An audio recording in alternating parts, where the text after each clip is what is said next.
Coming up on Network Africa, bombs explode in the Somali capital Mogadishu as regional leaders meet at a summit.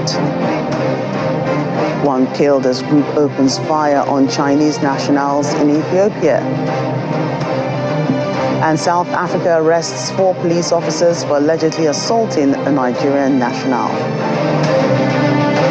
Hello and welcome to the program. I'm Joka Rogers here in Lagos. Mortar shells have exploded in the Somali capital Mogadishu as regional leaders gathered in the city to discuss their joint offensive against the Al-Shabaab militant group.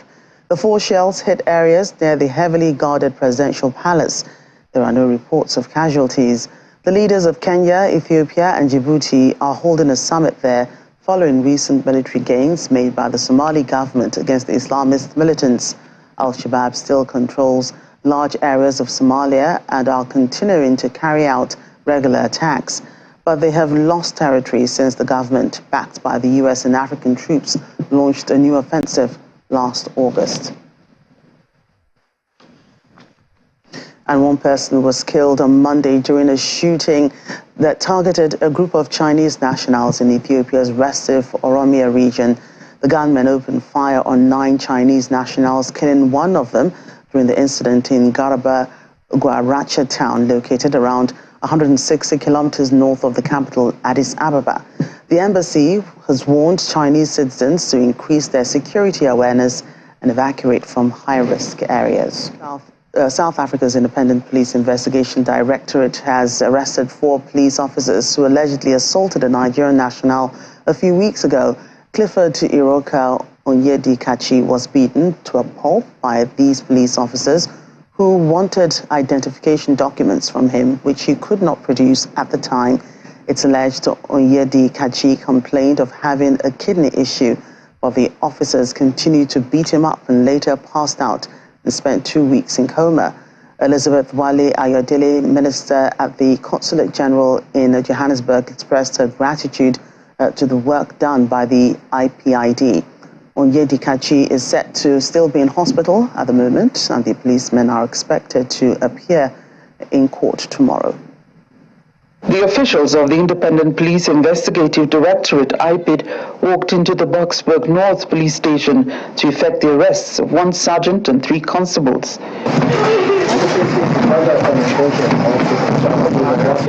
The sergeant is also booked for another trial at the Boksburg court for culpable homicide, where he allegedly killed a Nigerian citizen.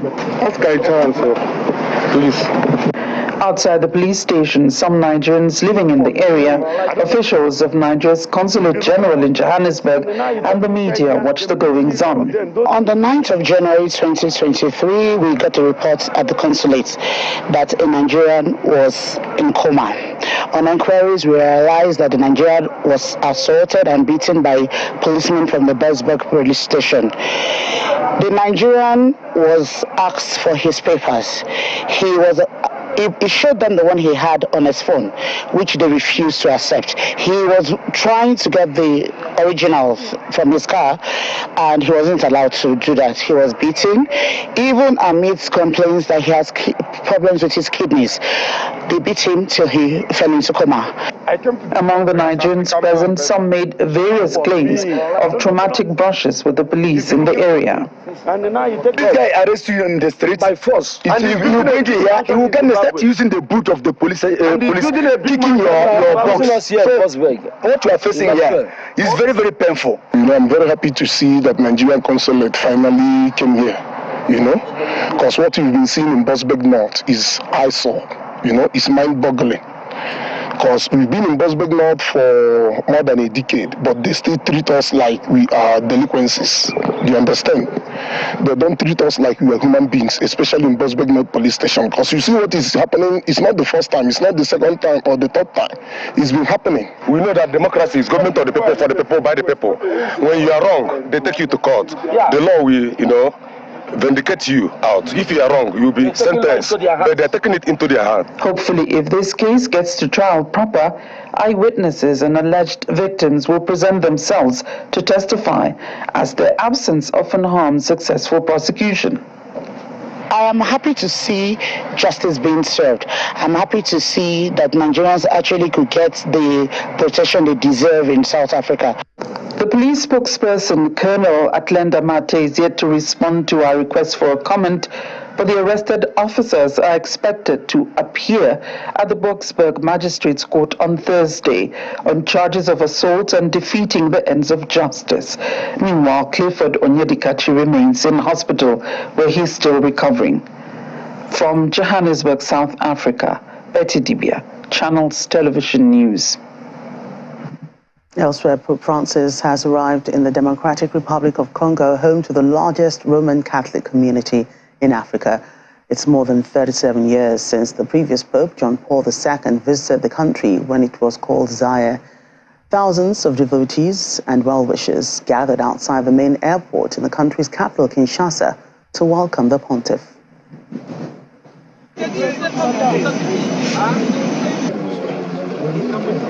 A large crowd cheered for Pope Francis as he traveled into the Democratic Republic of Congo's capital, Kinshasa, in his Pope Mobile, beginning a visit that will highlight the human cost of decades of conflict in the vast Central African country.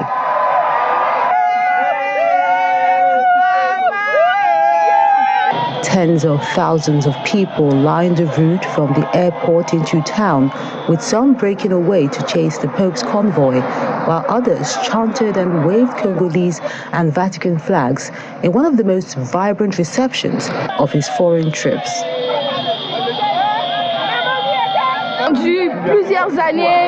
I don't know how to express the sentiment of joy, emotion, all kinds of feelings that I have. Joy for our Holy Father in the Democratic Republic of Congo. What a grace, what a grace, what a grace.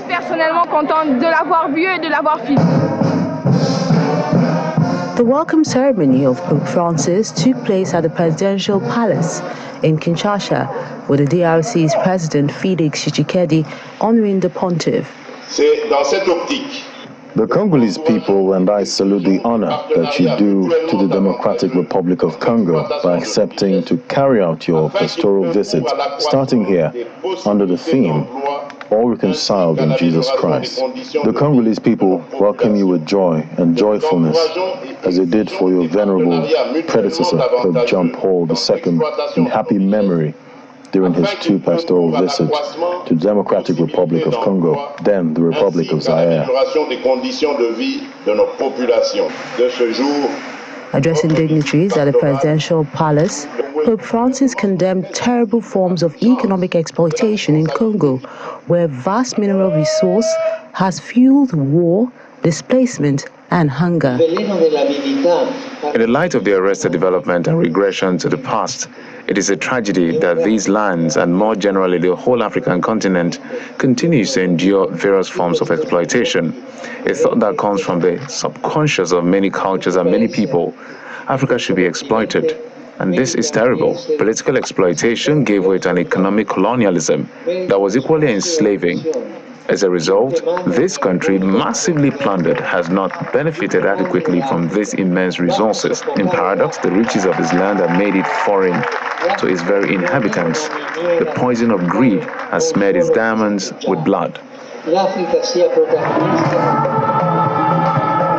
Pope Francis presided at an open-air mass, appealing for mutual forgiveness to end DRC's conflict and make victims of violence from the eastern part of the country, which is blighted by recurring fighting between rebels from the M23 group and government troops.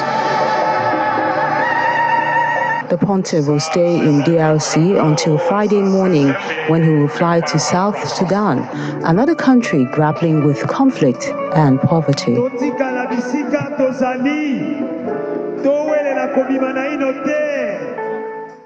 Let's get more on that. In South Sudan, the Pope will be joined in Juba by the Archbishop of Canterbury, Rowan Williams, and the leader of the Church of Scotland on what he has called an ecumenical pilgrimage of peace. Visit to the country since 1985.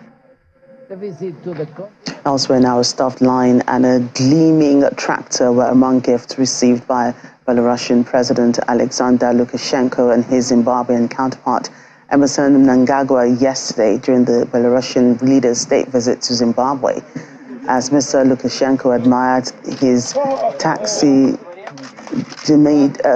as he admired his stuffed lion, President Mnangagwa pointed out that the lion is the strongest animal in Africa. He did not leave empty-handed either. He was presented with a Belarusian tractor, the pride of the former Soviet country's industrial output, which Belarus preserved and developed after the dissolution of the USSR.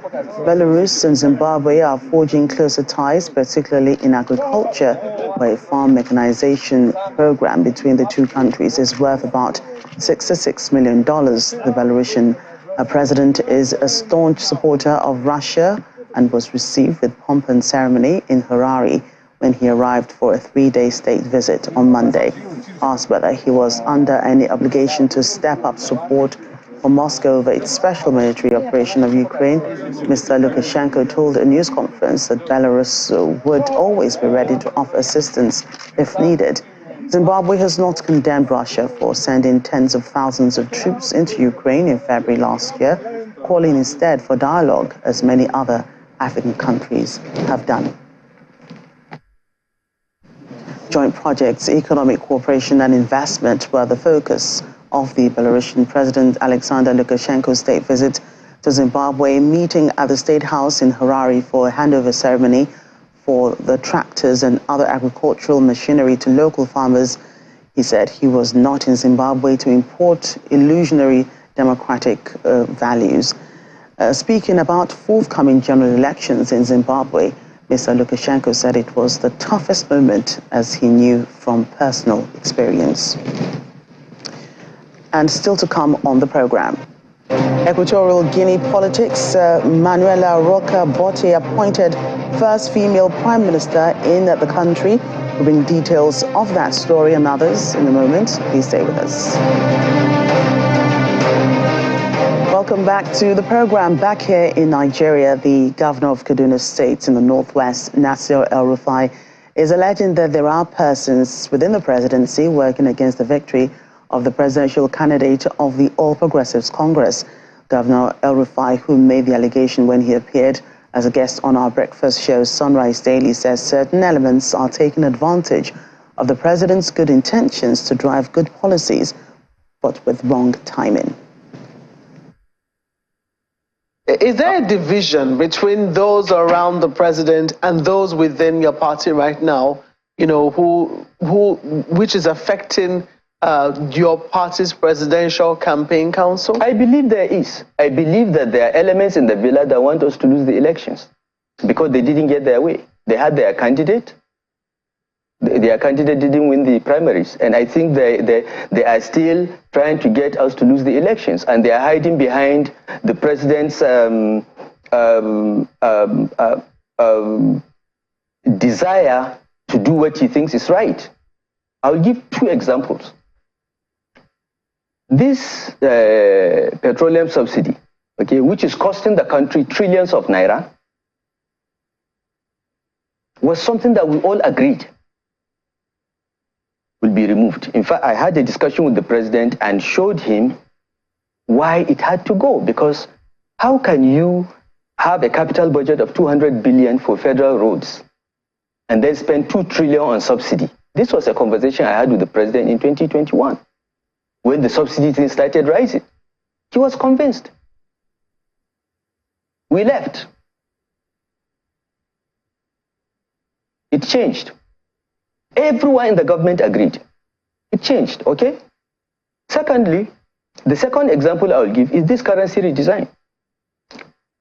You have to understand the president. People are blaming the governor of the central bank for currency redesign. No. You have to go back and look at the president's first outing as president. He did this. Buhari Idiagbo regime changed our currency and did it in secrecy with a view to catching those that are stashing away illicit funds. It's a very good intention, very clean intention. The president's heart is white. Okay? But doing it at this time, within the time allotted, just doesn't make any political, economic or sense. And for such a program to work, okay, we have to be involved as governors, as subnationals. Because look, in my state, there are 2 local governments without banks. In Borno State, out of 27 local governments, only 2 have banks. In Yobe State, out of 17 local governments, only 2 have banks. So how do you expect farmers in every part? And remember, Borno State is 4 times the size of the 5 southeast states. So how do you expect everyone to change his currency within the time limit? Look, there are some things So knowing the example, and given the example that you've given, what then are the chances of your candidate in the presidential elections? Look, the people of Nigeria should understand that these are not the policies of the APC, they are not the policies of our candidate, they are the policies of fifth columnists that want to bring us down. They want to bring this country down. Well, the federal government has responded to allegations by Governor Nasir El-Rufai of Kaduna State today that some elements in the presidential villa are working against the presidential candidate of the All Progressives Congress. Addressing State House correspondents at a briefing after the Federal Executive Council chaired by the President, the Minister of Information, Lai Mohammed, underpinned that the President has made clear that his administration will only focus on ensuring a free and fair election and not to favor anyone. He further contends that if there's anyone working against any candidate, it's not officially known or verifiable. Let's get back to the story of that explosion in Somali capital Mogadishu, where as regional leaders met and gathered in the city to discuss offensive against the Al-Shabaab militant group. 4 shells hit areas near the heavily guarded presidential palace, but there are no reports of casualties. We'll get an update on that story right now as we're joined on the program by Mohammed Sheikh Noor from the Voice of America. He joins us online from Mogadishu. Thank you so much for joining us on the program today, Mohammed. Thank you. So tell us quickly, what more do we know about the blasts at this time? Well, there have been some mortar rounds that thrown in the neighborhood of the presidential palace ahead of the arrival of the East African head of states who were planning to come to Mogadishu this morning to attend a meeting that was all about the security in the region. And probably the presidents of Kenya, Djibouti, and the Prime Minister of Ethiopia came to Mogadishu today for a one-day summit to discuss about the security situation of the country, since they are from the troop-contributing countries. So despite the fact that the security has been tightened, mortar shells were landed some neighborhoods in Mogadishu, and the casualties is not yet unknown. But Al-Shabaab militants claimed responsibility and said that that was a clear sign that they are still have some sleeping cells in the city. Right. Is this, what has anyone owned up to the attacks? What have you heard? Well, nobody knows so far the casualties, but some paramedics whom I have talked on the phone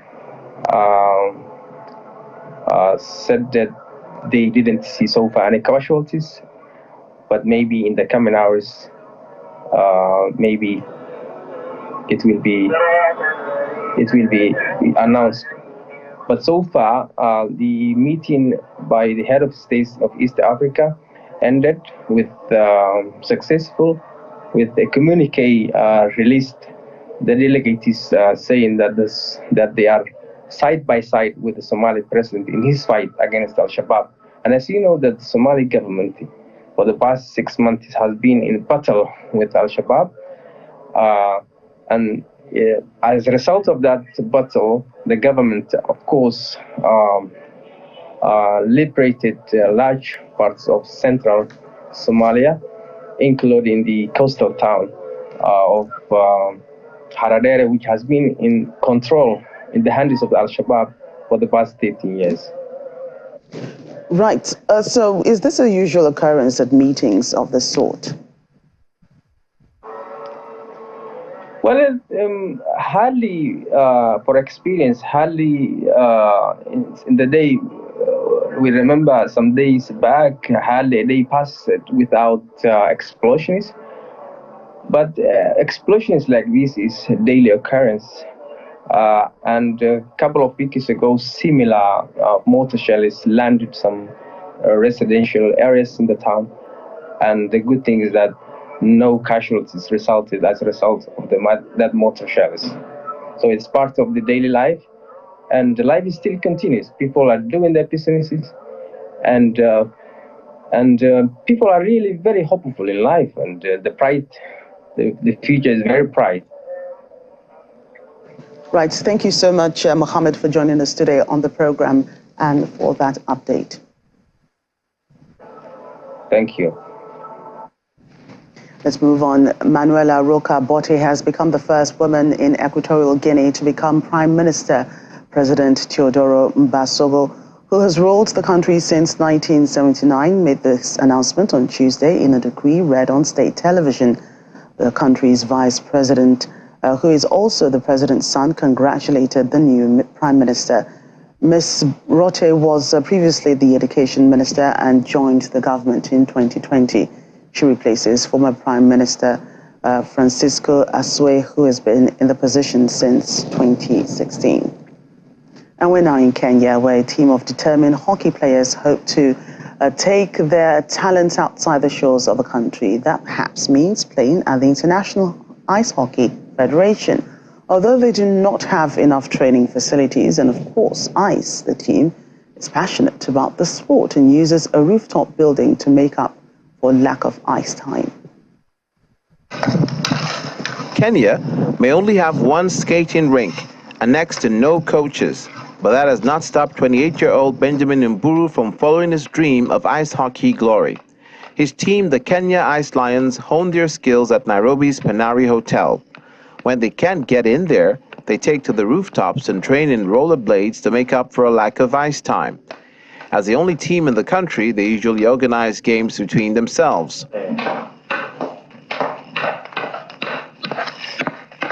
My journey to playing ice hockey started when I joined college. I rollerbladed first, then I played inline hockey. And then one day a few of my friends invited me to go play ice hockey, and that was the beginning of this very beautiful journey. The team improves their technique by watching online tutorials and getting lessons from volunteering expatriate coaches. As an ice hockey player, knowing that I don't have enough ice time to train and the exposure is not really as good as compared to abroad, mostly I resort to there's assistance from some of our coaches who are all volunteers. They are experts who live in Nairobi and work in Nairobi. But also we learn from online sites. There are online coaching tutorials. And also now for the training, we sometimes resort to inline hockey, which is more or less similar to ice hockey. And that way we get to learn more, stick handling, how to move the ball, how to move the puck, how to position yourself. The team's coach and referee, Tim Colby, is impressed with the learning pace of the players.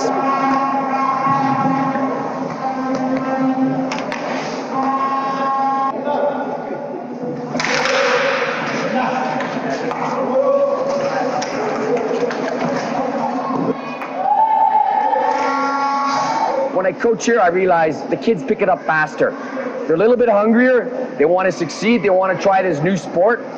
And, you know, if we have 40 or 50 people playing ice hockey, they're one of 40 or 50 people in a country of 40 plus million. So it's very special. They're very unique. The Ice Lions have already played friendly matches against teams from the United States and Canada.